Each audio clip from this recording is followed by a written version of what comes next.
खौफनाक कहानियों की तलाश आपकी यहाँ पूरी होती है। पूरी कहानी जरूर सुनिएगा। हिमालय की बर्फीली चोटियों की छांव में बसा था चंदनगढ़। हर साल सर्दी के चरम पर गांव पर एक अजीब सा सन्नाटा छा जाता।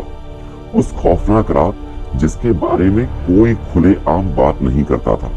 लोग अपने घरों में दुबक जाते थे और खिड़कियां बंद कर लेते थे। इस साल भी हवा में सन्नाटा घुलने लगा था। बूढ़े दादी नाना कहानियां सुनाने लगे और बच्चों को पुरानी चेतावनियां दोहराने लगे। 15 साल की अंजलि, जो अपने दादा के साथ रहती थी, उसे इन कहानियों से डर नहीं लगता था, बल्कि और जिज्ञासा जागती थी।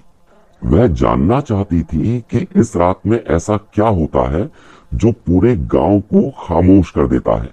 एक रात चांदनी भी डरकर छिप गई और माहौल में एक अनदेखा तनाव फैल गया। उस रात अंजलि चुपके से अपने घर से निकली। गांव सुनसान था, जैसे हर आवाज को सन्नाटा निगल गया हो। वह धीरे धीरे गांव के छोर पर बने पुराने मंदिर की तरफ बढ़ने लगी। उसके दादा ने बताया था कि इस रात कोई अनदेखी ताकत इस मंदिर में घूमती है। अंजलि मंदिर के पास पहुंची तो उसे हवा में एक हल्की सी कंपन महसूस हुई। मंदिर का दरवाजा अजीब तरीके से हिल रहा था, जैसे कोई अंदर से उसे खोलने की कोशिश कर रहा हो। अंजलि को डर तो लग रहा था, लेकिन उसने हिम्मत करके धीरे धीरे दरवाजा खोला। अंदर सिवाय एक फटे हुए सफेद कपड़े से ढकी मूर्ति के अलावा कुछ भी नहीं था। उस मूर्ति से निकलने वाली ठंडी हवा अंजलि को अंदर तक डर का एहसास करा रही थी। तभी अचानक कपड़ा हिल गया। उसके सामने थी एक परछाई। अंधेरे में उसके चेहरे का पता नहीं चल रहा था, सिर्फ उसकी लाल खौफनाक आंखें चमक रही थी।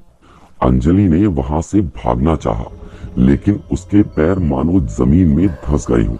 परछाई धीरे धीरे अंजलि की तरफ बढ़ने लगी।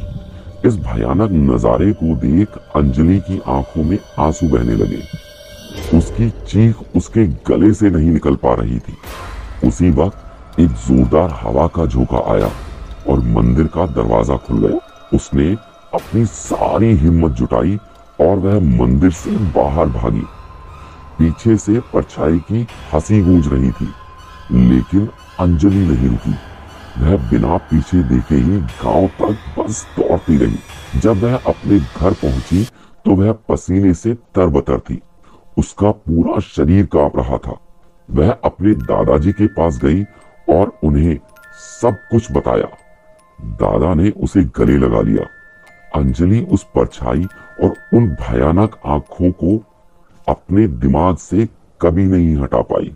गांव में हर साल सर्दी की उस रात वह उस खिड़की के पीछे से छिपकर मंदिर की तरफ देखती रहती, उस डर को याद करती जो अब उसके जीवन का एक हिस्सा बन चुका था।